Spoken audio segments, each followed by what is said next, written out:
Some dare call it conspiracy.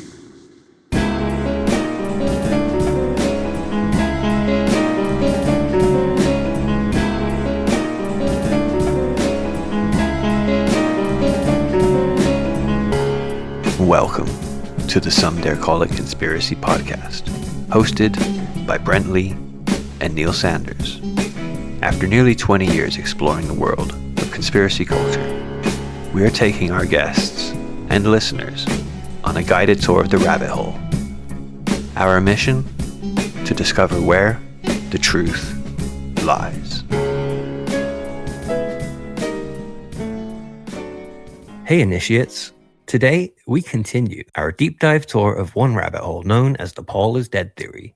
Did Paul McCartney die in a car crash in 1966? And was he replaced by session musician and producer William Shepard, as some have alleged? Let's see. Chapter 32. Billy explains that his hair naturally parts on the opposite side to Paul's, and this has been spotted by a lot of Paul is dead enthusiasts. This is a thing. This is genuinely a thing. But it's also a thing with regards to people like Taylor Swift. People will often put up pictures of Taylor Swift and go, how on earth did they get her to change the position of her parting? And it's with a comb. It's with come on. Right, it's with a fucking comb. Also, like, your hair naturally finds different partings depending on the length and the styling. Remember when we were in Latvia, right? My hair, my hair was parted on the right, okay, right, above my right eyebrow. That's where it was naturally parted. Then I wasted a year of my life growing my hair only to discover it looked fucking awful. Right, and during that time it was parting in the middle because it was more weighted. Since then I've been and wisely had it all chopped off, and it's now parting on the left, which it has never done before in my entire bloody life. But that's what it is, and I don't think I've been replaced. I mean, I would know, but anyway, he then claims that he had to get used to playing left-handed. Usually, when I knew I was being filmed, I remembered, but not always. And 50 minutes into the Beatles anthology, number 7, June 67 to July 68, for example, I can be seen playing guitar right-handed. I could have edited it out, but I simply don't care anymore. It's a mistake, and I still make them now and then. And this is true. There's a couple of pictures of Paul McCartney playing guitar right-handed, and also there's this bit in the anthology, which was the box set that came out. If you remember that, it was like a documentary series, and I think there's some new songs attached to it. It was dead good. Like this, Paul McCartney was saying that he figured out the meaning of life after taking a huge amount of LSD, and he wrote it down and was desperately excited and was going around and telling everybody about it. And the following day, he woke up and was like, I can't remember what it was, but it was all so clear to me, the meaning of life, the universe, and everything. And it wasn't 42. And he went and discovered this piece of paper, opened it, and in a very childlike scrawl, it simply said, "There are 7 levels," which is good to know. Anyway. What is the truth about Paul McCartney playing right-handed? Is this proof that he's got body doubles or something like that? Or that he was replaced? Well, no. This is from Guitar Player magazine in 1990. Paul McCartney says, I can play right-handed guitar a bit, just enough for parties. He said that hopefully by that point, everyone is drunk because otherwise they're going to catch me out. But I could do that. And so the long and short of it was that basically when he was a youngster, despite being left-handed, it was very difficult to come across a left-handed guitar. He had to get one himself and restring it. And so he sort of forced himself to play a couple of really basic chords upside down. And so he could, because he picked up a guitar right-handed apparently before he picked it up left-handed because it was another person's. So he sort of through repetition, managed to sort of force himself to do it. But he says that like after about 15 minutes, it completely falls to pieces and he's no good. But yeah, apparently Paul McCartney can play a little bit right-handed. He also plays drums and piano right-handed, but that's simply because that was how he was very first shown. And they were the only instruments he had as well. Like, didn't have a left-handed drum kit, only had a right-handed drummer to show him how to do it. I think with pianos, your bass hand is the right or whatever, and your melody hand is the left or whatever. So I don't know. But anyway, that's that explains that aspect of the Paul is dead theory. But the book continues. By filling in for someone who's left-handed, their handedness endlessly. Issues that could surface, for example, from photographs, many people have become aware of my cigarettes in my right hand and of Paul's always in his left. And that means fuck all. Okay, that means absolutely nothing. People change their smoking hand like halfway through conversations. Like, it's like maybe people have a favored one, but like, for example, you put it in your other hand if you're relighting it. But anyway, right-handedness became an issue in the press just 2 years ago when someone first said, based on my signature, I seem to be right-handed. The claim was that since Paul was left-handed, I could not really be him. It mattered because of a legal document I had signed regarding a paternity suit in Germany. The story was in Bild, which is still the best-selling newspaper in Europe and has the 6th largest circulation in the world. Many people read about it, and this is a reference to Bettina Hubers, who claimed that his signature was written by a right-handed person in 2007, which we've discussed previously.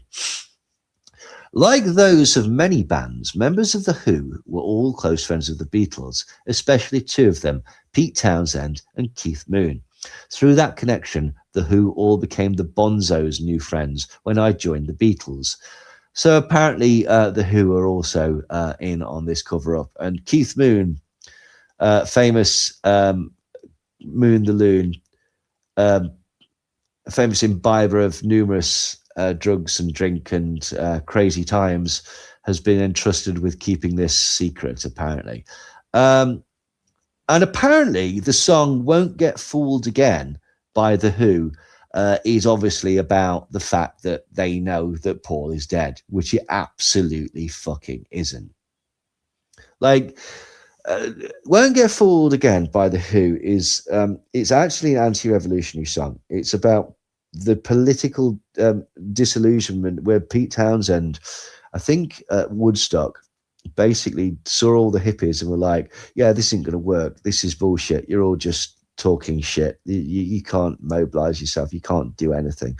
And that's why it concludes, meet the new boss, same as the old boss, meaning new leaders of movements will basically ultimately repeat the same mistakes and be as corrupt as any movement in the past, with in any initial sort of revolutionary fervor ultimately leading to selling out in the same old cycle of power. Which is a bit miserable, but probably thing. But obviously they say that actually it's about Paul McCartney and Billy Shepherd being the new boss of the Beatles, which it isn't. Recognizing Sgt. Pepper's role in changing the world, setting a new drug-friendly moral code, Pete explains that the part of the globalists' agenda and the morals that they worship will be gone. The same institutions that supported the Beatles and opened media doors for us furthered this is The Who's, New World Order agendas by publicly denouncing us, turning the good boys bad. And the men who spurred us on, those with EMI connections to Tavistock, sit in judgment of all wrong. They decide, and the shotgun sings the song. Won't Get Fooled Again was originally much longer than the heavily edited single version. It was recorded in the Rolling Stones mobile studio in the early spring of 1971. The last line was overdubbed at a lower volume with the exact same words, except for the last one that says Paul. When you hear meet the new boss, same as the old boss, listen to it carefully to hear meet the new boss, same as the old Paul. So I went and listened to this, and it absolutely fucking does not say that at all. Not even close.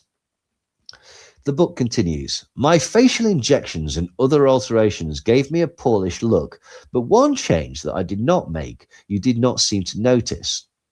And this is feeding into another Paul is dead mainstay. Human earlobes come in two basic styles, left and right. No, human earlobes come in two basic styles. Based on one's genetic dominance, earlobes are either both detached, hanging free from the head, like you can see mine are, or they're both attached, joined to the head, like Paul's. With the ease of the internet's image searchers, you really do not have to look very long or hard to find profile pictures of myself and of Paul. And you may see that in September 1966, Paul suddenly switches from attached to detached earlobes. Well, there you go, Brent. That proves it, doesn't it?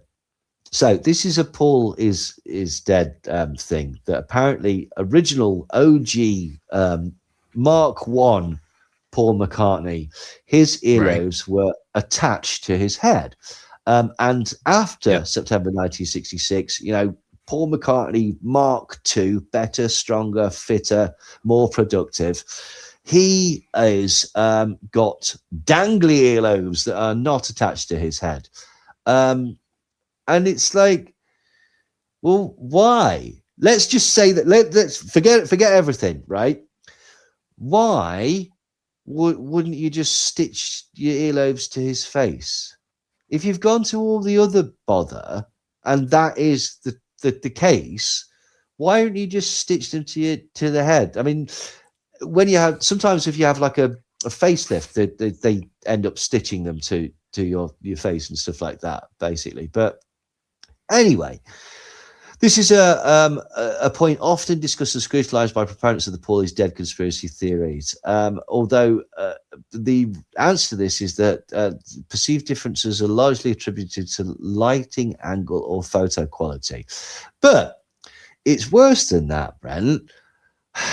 So if everyone would just be so kind as go to somedaycallitconspiracy.com, and if you go to the Paul McCartney's dead bit and look into the pictures section, if you go to picture number 13, that is an incredibly young Paul McCartney.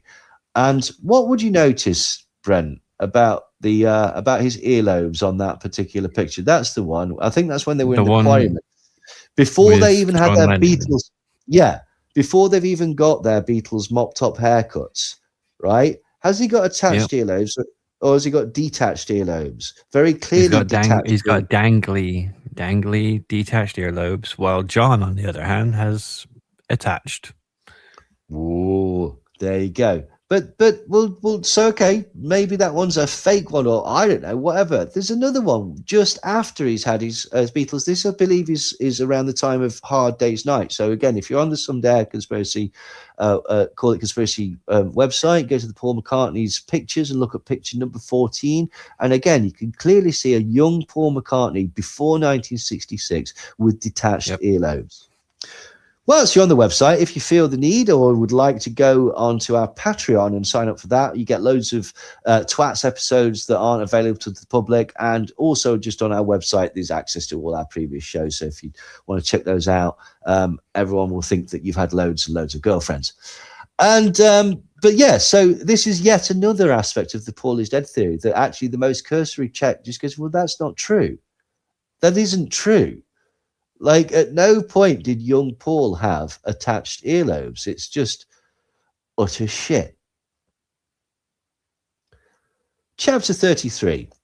So, in November 1966, the Beatles and Billy do a seance to contact Paul's spirit. And what do you know?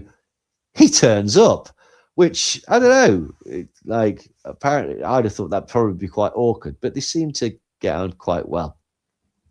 All of the song Hey Jude is clearer if you grasp how Paul's entity became attached to me. Seances, I want you to recognize, are practically always a bad idea. Don't do them. For direction, kinesiology is much safer because it communicates with your own muscle cells rather than trusting just any old lying spirit. Seances open the doors to any demon or evil spirit who chooses to mess with you. Now I was lucky that it was Paul who showed up and not some imposter. Oh, right. Okay. So apparently in this theory, spirits and demons are not only real, but common and can be attracted with something as simple as a seance and chanting around a candlelit table. And again, I'm going to keep saying this. I give a shit if they fucking replaced Paul McCartney. If you've got evidence of like the spirit realm and ghosts and seances and demons, I forgive you replacing Paul McCartney. So anyway, kinesiology is the study of movements and biomechanics. It's used for physio rehabilitation and ergonomics. I think he means channeling or automatic writing. Like, I don't know what the fuck he means there, but kinesiology is about setting your chair up correctly in the office so that you don't have a bad back. Who knows? Anyway, whatever. So anyway, at this point, it's all go. Billy's trying to write Hey Jude, and Johnny's leaving his wife for Yoko Ono, who he met in November in an art gallery. And Billy claims that Hey Jude is about Julian Lennon, and this is absolutely true. The song was initially titled Hey Jules because McCartney basically used to call the 5-year-old Julian Jules. That's just after he started hanging out with Pete Townsend. Interesting. Anyways, for some reason, Billy Shepherd, as Paul McCartney, is calling the toddler son of John Lennon. And he began, this is true, basically, he began composing the song in his car, and he famously used the tape recorder, you know, the thing that was destroyed when he died. Like, anyway. But I never made any secret of my utmost disregard for her and for her absence of musical talent. This is about Yoko. By then, the band was already disintegrating. Clearly, Yoko's intolerable recording interference did not help. John knew I would never give my blessing to their union, neither in this song nor in any other. I hated Yoko back then. Right, so we're 2 months into this incredibly expensive and like difficult charade, and apparently the band is already disintegrating because Yoko Ono is getting on new Paul McCartney's tits. What was the fucking point of this? Right? Anyway, okay, but there is a secret message or a secret meaning to Hey Jude, because obviously this guy's super, like, he's a polymath and he likes to layer clever things into his texts. Now, the secret meaning is, it's biblical, right? Jude in the Bible was the brother of James, if you remember. And who else was the brother of James? Paul McCartney. So Hey Jude, yeah. So Hey Jude is actually about Billy replacing Paul. So anyway, back to this seance. As Paul's words came from me in a voice that that only I could be positive was not my own, because they sound so very alike, as we've heard, I felt a burning sensation in my left shoulder. That is when and where Paul permanently attached himself as an out-of-body spirit. That reminded me, have you ever seen How to Get Ahead in Advertising, where he grows another person out of his neck? You should go and see it. It's very good. Anyway, since his death, he has continued here as an earthbound entity attached to me. You bastard! The poor sod can't even go on to eternal rest because he has to basically live in your shoulder, watching you get all the things that he would have got if he was Paul McCartney. Like, sat there like an eternal cuckold to your innumerate glories. Like, the poor sod. Like, Jesus. Anyway, he's under my skin. Ugh. And has been since that encounter. As one of the spirits comprising my own soul at this time, I always feel his influence and sometimes think his thoughts. From this oneness and from my dreams of him, my transition and transformation was surprisingly simple. There is now a genuine encompassing part of me that is James Paul McCartney. I am literally part Paul. I've always let him work through me because he is me. I always embody Paul's spirit as completely as I embody my own. And I'm more connected to Paul because he or his spirit is attached to me. And having fully integrated with the Paul part of myself, it has all become me. He will now not go until I go into the light with him. He is mine for life. Now, I'm quite cynical, as you know, and I'm inclined to say, bollocks. But also, again, like, you know, why? Why does he need to be there? I thought you were better than him. I thought that was the entire point of you being trained as a session musician your entire life, was so that you would be up to standard. And poor old sodding Paul McCartney is now like trapped in the shoulder of somebody that's pretending to be him and getting all the glory for everything that he's done, even the stuff that Paul McCartney himself did. Like you know, even yesterday, he has to sit there and like watch you like take the credit. It's the poor guy. Chapter 34. In 1962, somebody coined the word voice print from a voice and fingerprint. Like all fingerprints, all voice prints are by unique genetic design. In recent decades, with significant advancements made in computer technologies, voice differentiation has been used to positively identify people. With voice prints, each is unique, just like the data from hand geometry readers and iris scanners.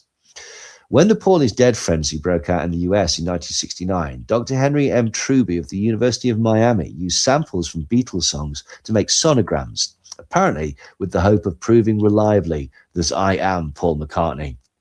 What he found, however, proved that I am not. He showed at length that Paul's voice recorded on Yesterday is not the same voice as the voice recorded on Penny Lane, which is mine. Doing that check has prompted others to do the same experiment. When that came out, I thought it would decide it once and for all. Dr. Truby also proved by the same method that the singer of Yesterday is not the singer of Hey Jude, and Life magazine published it all on the 7th of November, 1969. I was like, no way, that's not true. And apparently this is true. However, so Dr. Henry M. Truby was a prominent linguist and a pioneer in voice print analysis at the University of Miami during the 1960s, and he served as the director of the university's language and linguistics research laboratory and was considered a leading authority on sound spectrography.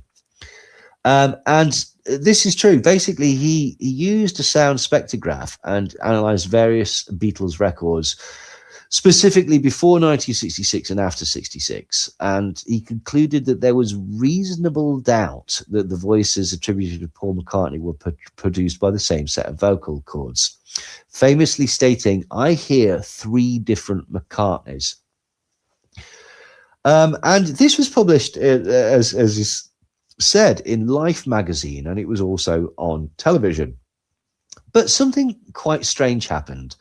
All of a sudden, shortly after it was popularized, Dr. Truby retracted his statements and just refused to discuss the matter further.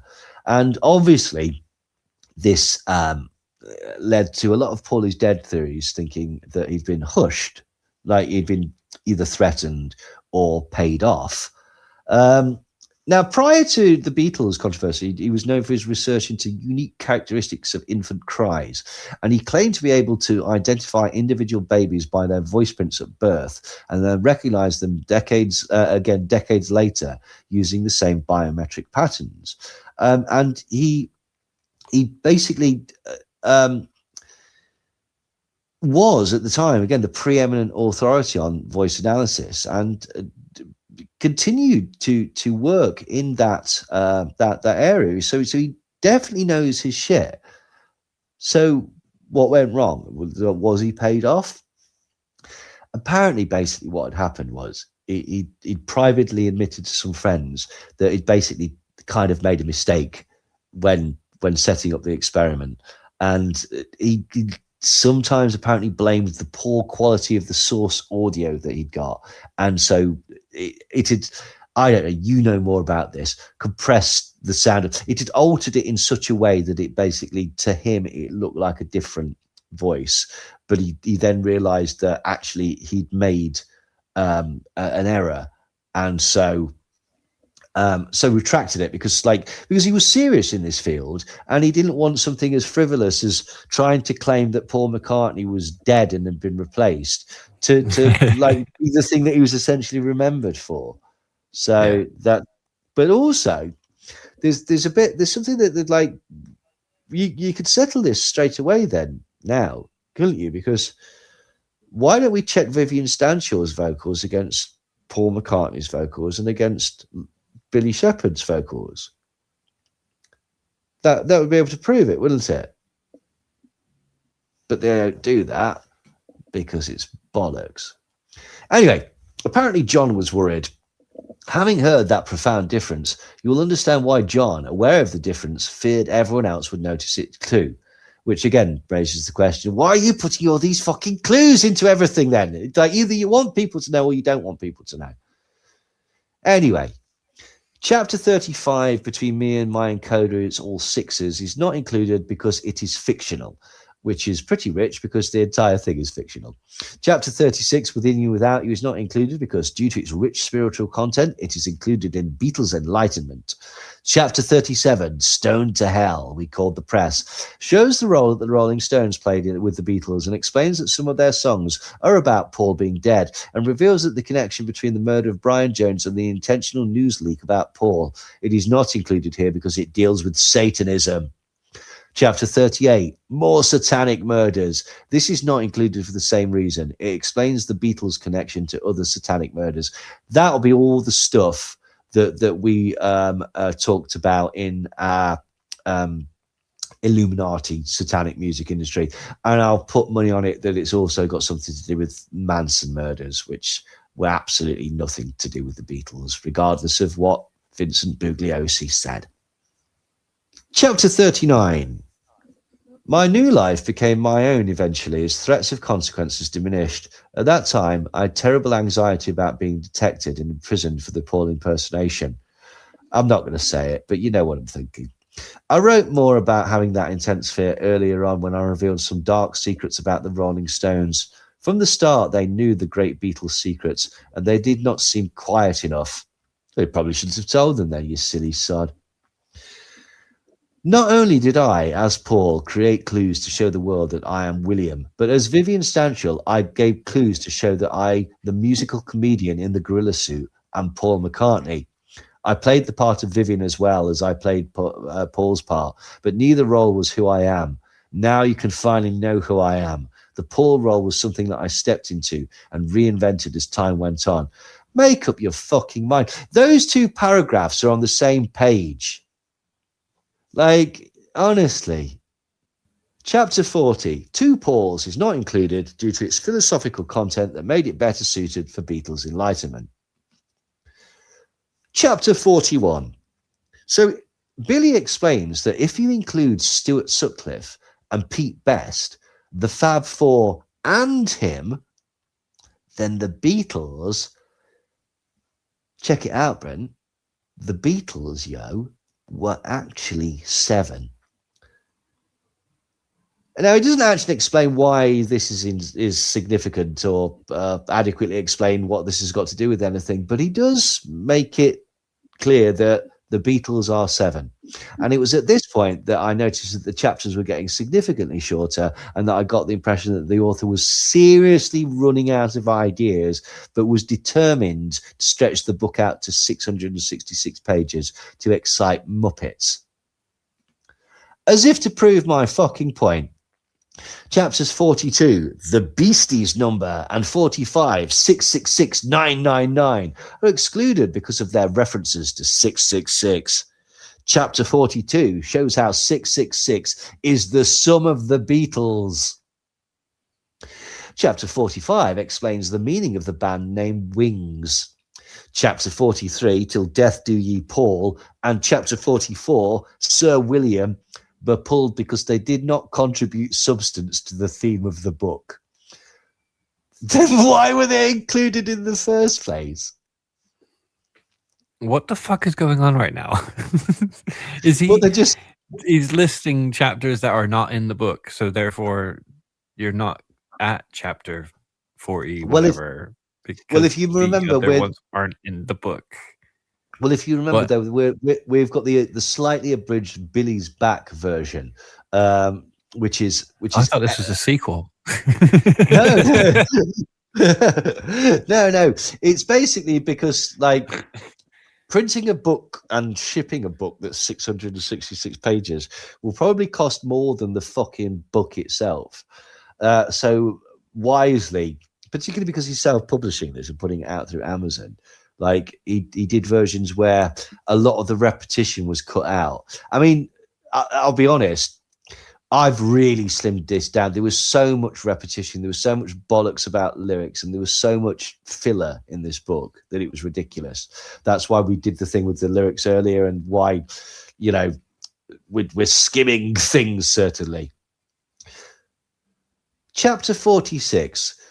For some reason, they decided that Elton John really needed to know about Paul McCartney's death. And as the book says, Elton John's album, Goodbye Yellow Brick Road, was written that way. It was not intended to focus on losing Paul, but was written soon after Elton and Bernie were told about it. So apparently the entirety of the album Goodbye Yellow Brick Road by Elton John is, you guessed it, about Paul McCartney being dead. Because he wrote Yellow Submarine, so his name is Yellow. It must be. It's, yeah, like, oh, God. And a brick is like a really good guy.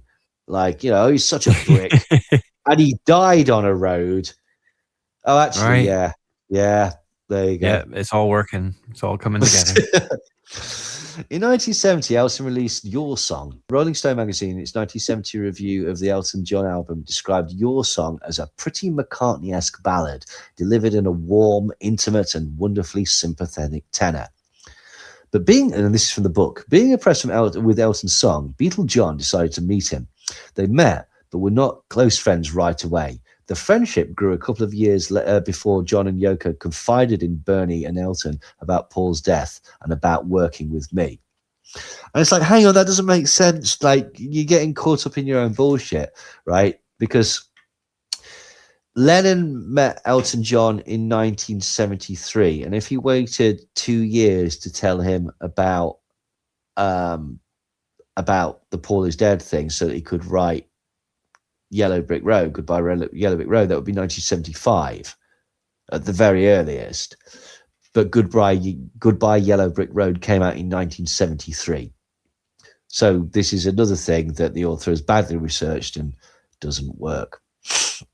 The talk of lyrical clues, telling Elton why the walrus was Paul and pointing to evidence, would have sufficed. He did not need to tell them that I was not as great in the Paul role as was the earlier Paul.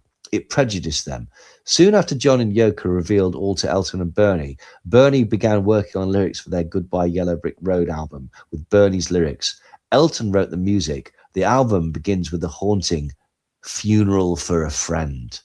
But it can't have happened like this. This is just an error by the author.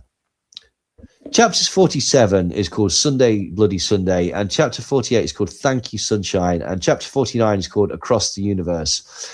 Being philosophically profound, these chapters have been removed and are reserved for Beatles Enlightenment. So they're not in this version because they're shite. Hey, thanks for listening to Some Dare Call It Conspiracy with Brent Lee and Neil Sanders. Join us next week for the next installment of our Paul is Dead deep dive series. If you'd like to skip ahead and hear all 14 episodes of the series right now, please consider joining us at www.patreon.com/somedarecallitconspiracy, where you can also listen to over 20 unreleased episodes of our now Patreon exclusive series, The World According to Some, aka Twats. Until next time.